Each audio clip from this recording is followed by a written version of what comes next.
पहलगाम आतंकी हमले के बाद भारत ने दुनिया को बता दिया है कि भारत पर आंख उठाकर देखा तो देश अब चुप नहीं बैठेगा, सीधा जवाब देगा। पाकिस्तान अपनी नापाक हरकतों से बाज नहीं आया, जिसका जवाब भारत ने ऑपरेशन सिंदूर से दिया। अब आज 23 मई है, यानी पहलगाम वाले आतंकी हमले को 1 महीने का समय पूरा हो चुका है। बीते 22 अप्रैल को हुई उस घटना के बाद से दक्षिण एशिया में दो पड़ोसी देशों के बीच के रिश्ते ही नहीं बल्कि अंतर्राष्ट्रीय स्तर पर भी कई समीकरण बदल चुके हैं। इस हमले के बाद भारत ने आतंकवाद को खत्म करने के लिए कई कदम उठाए। इनमें पड़ोसी पाकिस्तान से पनपने वाले आतंकवाद पर सीधा वार करने से लेकर संदिग्ध जासूसों की धरपकड़ तक शामिल रहा। लेकिन पहलगाम आतंकी हमले के बाद दो चिंताएं महीने भर बाद भी बनी हुई हैं। पहली, 1 महीने बाद भी इसे अंजाम देने वाले 4 आतंकियों को अभी तक नहीं पकड़ा जा सका है। हालांकि गुरुवार को खबर आई कि सेना का खोज अभियान अब दक्षिण और मध्य कश्मीर के घने जंगलों तक फैल चुका है। माना जा रहा है कि या तो ये आतंकी सप्लाई खत्म होने के बाद बाहर आ जाएंगे या फिर ये सीमा पार कर पाकिस्तान भाग निकलने में कामयाब हो चुके हैं। दूसरे आतंकी हमले के बाद से ही जम्मू कश्मीर आने वाले पर्यटकों की संख्या में भारी गिरावट दर्ज की गई है। इससे स्थानीय दुकानदारों, पर्यटन से जुड़े व्यापारों और उद्योगों को भारी मुश्किलों का सामना करना पड़ रहा है। 22 से 25 अप्रैल तक क्या क्या हुआ, चलिए उसके बारे में विस्तार से बताते हैं। भारत ने आतंकियों का पाकिस्तान कनेक्शन सामने आने के बाद राजनयिक रिश्तों को डाउनग्रेड किया, सिंधु जल समझौते को रद्द कर दिया, अटारी वाघा बॉर्डर बंद कर दिया, पाकिस्तानी राजनयिकों को देश छोड़ने का आदेश दिया और पाकिस्तानी नागरिकों को दिए जाने वाले वीज़ा को भी रद्द किया गया। भारतीय सेना ने पहलगाम में घटनास्थल के आसपास के क्षेत्रों की घेराबंदी कर सर्च ऑपरेशन जारी रखा। पहलगाम में अस्थायी लॉकडाउन लगा दिया गया और आतंकियों की तलाश में हेलीकॉप्टर और ड्रोन्स की मदद ली जाने लगी। सुरक्षा बलों के ऑपरेशन में आतंकी संगठन लश्कर ए तैयबा के आतंकी कमांडर को मारा गया। इस बीच पाकिस्तान ने एलओसी पर सीज फायर का उल्लंघन शुरू किया। देखते ही देखते भारत पाकिस्तान के बीच तनाव और बढ़ गया। भारत ने इस बीच सैन्य तैयारियों पर जोर दिया और पाकिस्तान की तरफ से किसी हमले की आशंका के मद्देनजर ब्लैकआउट और नागरिक सुरक्षा से जुड़े ड्रिल शुरू कर दिए। 6 से 7 मई की दरमियान रात भारत ने पाकिस्तान में आतंकी ठिकानों को तबाह करने के लिए ऑपरेशन सिंदूर लॉन्च किया। इसके तहत भारत ने 22 मिनट के अंदर पाकिस्तान और पाकिस्तान के कब्जे वाले कश्मीर यानी कि पीओके में दहशतगर्दों के 9 आतंकी ठिकानों पर सटीक निशाना लगाया। इस ऑपरेशन में लश्कर ए तैयबा और जैश ए मोहम्मद के 100 से ज़्यादा आतंकी मारे गए। अब 8 से 9 मई की रात क्या क्या हुआ, चलिए वो भी बताते हैं। तो पाकिस्तान की तरफ से हमले की आशंका को देखते हुए भारत ने अपनी रक्षा प्रणालियों को सक्रिय किया। 8 मई की रात को पाकिस्तान ने ड्रोन्स के जत्थे, तोपों के गोले, रॉकेट्स और मिसाइलों के जरिए जम्मू कश्मीर और पंजाब पर हमले की कोशिश की। भारत के S-400 आकाश तीर और कई चरणों में फैले डिफेंस सिस्टम ने एक भी वार सफल नहीं होने दिया। वहीं दूसरी तरफ 9 मई को भारत ने पाकिस्तान के HQ-9B हवाई रक्षा प्रणाली को लाहौर में तबाह किया। पाकिस्तान ने एक बार फिर ड्रोन और मिसाइलों से हमले की कोशिश की, लेकिन उसकी साजिश फिर से नाकाम रही। भारत ने अंतर्राष्ट्रीय सीमा और LOC पर जवाबी फायरिंग की। अब 10 मई को भारतीय वायुसेना ने ऑपरेशन सिंदूर के तहत पाकिस्तान की रीढ़ पर वार किया।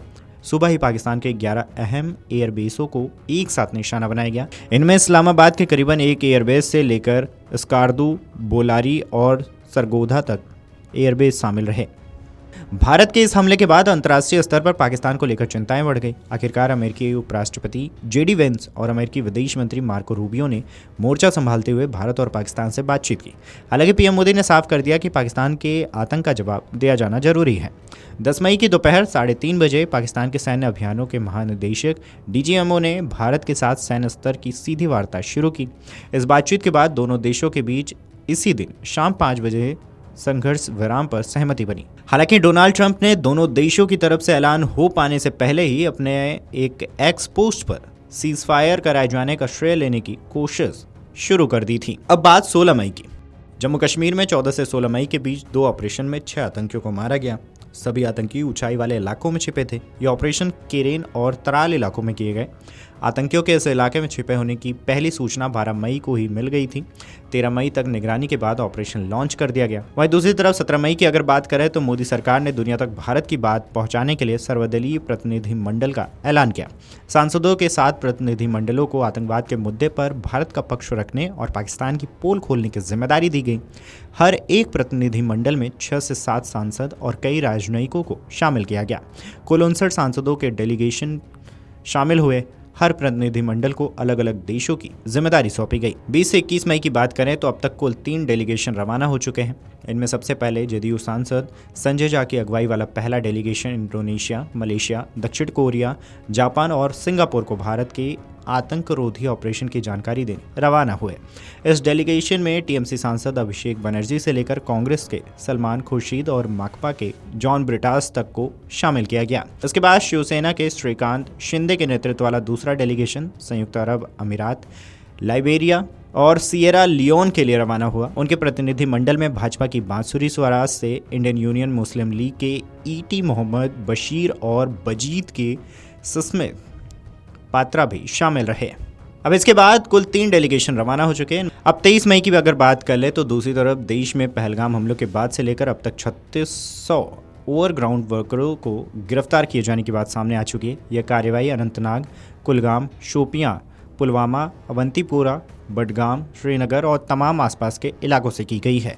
ये गिरफ्तारियां आतंकी हमले के बाद कश्मीर घाटी में व्यापक आतंकवाद विरोधी अभियान के तहत की गई हैं। इनमें से 160 के खिलाफ पब्लिक सेफ्टी एक्ट यानी कि PSA के तहत मामले दर्ज किए गए हैं, जबकि अन्य पर गैर कानूनी रोकथाम और अधिनियम के तहत मामले दर्ज किए गए हैं। वहीं दूसरी तरफ जांच से पता चला है इनमें कई के जैश ए मोहम्मद, लश्कर-ए-तैयबा और हिजबुल मुजाहिदीन के साथ सक्रिय संबंध थे। कई OGW अपने पाकिस्तान में बैठे संचालकों के साथ गुप्त संचार बनाए रखने के लिए एनक्रिप्टेड मैसेजिंग प्लेटफॉर्म और VPN का उपयोग कर रहे थे। अब इतना कुछ होने के बाद अब आगे क्या क्या हो रहा है, चलिए वो भी बताते हैं। तो प्रधानमंत्री नरेंद्र मोदी अब 30 मई को कानपुर जाएंगे, जहां वे पहलगाम में हुए आतंकी हमले में जान गंवाने वाले शुभम द्विवेदी के परिजनों से मुलाकात करेंगे। इसके अलावा वे कानपुर को करोड़ों की परियोजनाएं भी सौंपेंगे। दूसरी तरफ राहुल गांधी 24 मई को जम्मू कश्मीर के पुंछ का दौरा कर सकते हैं। वे यहां पाकिस्तान की गोलीबारी में मारे गए लोगों के परिजनों से मुलाकात कर सकते हैं। इस कदम का जम्मू कश्मीर के CM उमर अब्दुल्ला ने स्वागत किया है। अगर आप ये वीडियो YouTube पर देख रहे हैं तो हमारे चैनल को सब्सक्राइब कर बेल आइकन दबाएं और Facebook पर देख रहे हैं तो हमारे पेज को लाइक करें।